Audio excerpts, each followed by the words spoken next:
भक्ति महारानी कहती है कि नारद जी, आज आपका दर्शन हुआ और आपका दर्शन होकर मेरा जीवन धन्य हो गया। आपके जैसे संत महात्मा का अगर दर्शन हो जाए तो इस जीव का निश्चित कल्याण हो जाए। नारद जी महाराज कहते हैं कि आप थोड़ा अपना परिचय दो। तो भक्ति महारानी कहती हैं कि नारद जी, मैं कोई साधारण महिला नहीं हूँ, मैं साक्षात भक्ति हूँ। अहम भक्ति। जो ये अनेक सेवका देख रहे हो, ये सब हमारी दासियां हैं। और मैं यहाँ वृंदावन आकर मैं तो भ्रष्ट हो गई हूँ, लेकिन इस कलकाल के प्रभाव से मेरे पुत्र वृद्ध हो गए हैं, जर्जर हो गए हैं।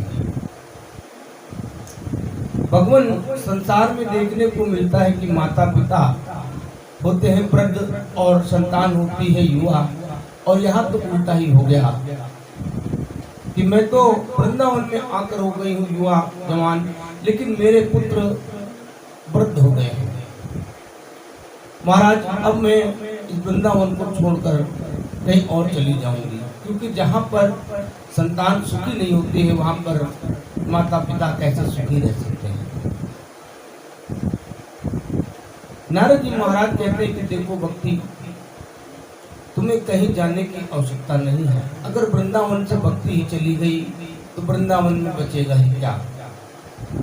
वृंदावन में तो आपका अन्य नृत्य होता है, सशक्त नृत्य होता है। आपको वृंदावन छोड़कर कहीं जाने की आवश्यकता नहीं है। मैं आपके लिए कोई ना कोई उपाय करूंगा। नारद जी कहते हैं कि वृंदावन तो भक्ति का घर है भैया। वृंदावन में अगर भक्ति नहीं तो कुछ भी नहीं है। नारद जी ने ऐसा आश्वासन दिया।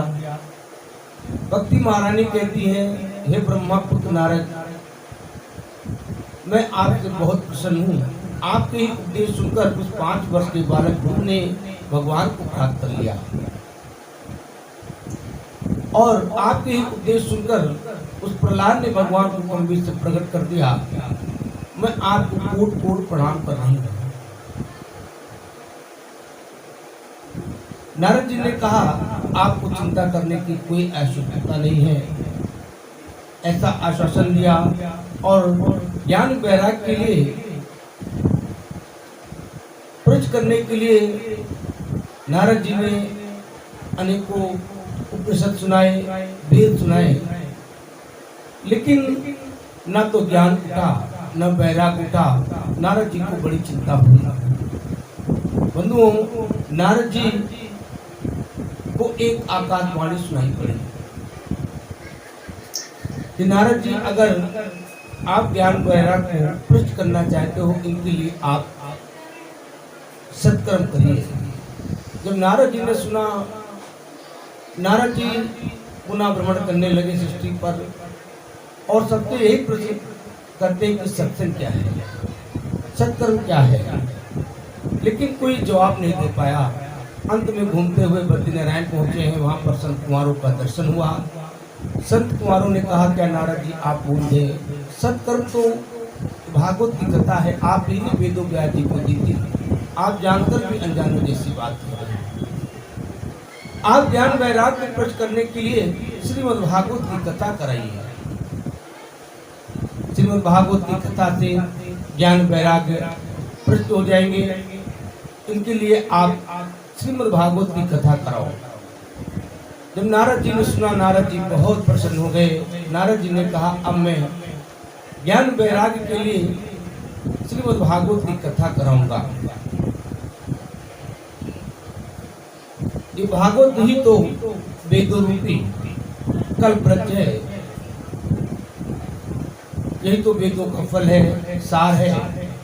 भागवत भूल गए क्या?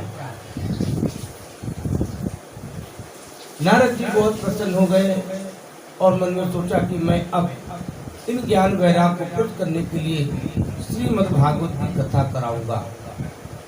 बोलो जय जय श्री राधे, जय जय श्री राधे।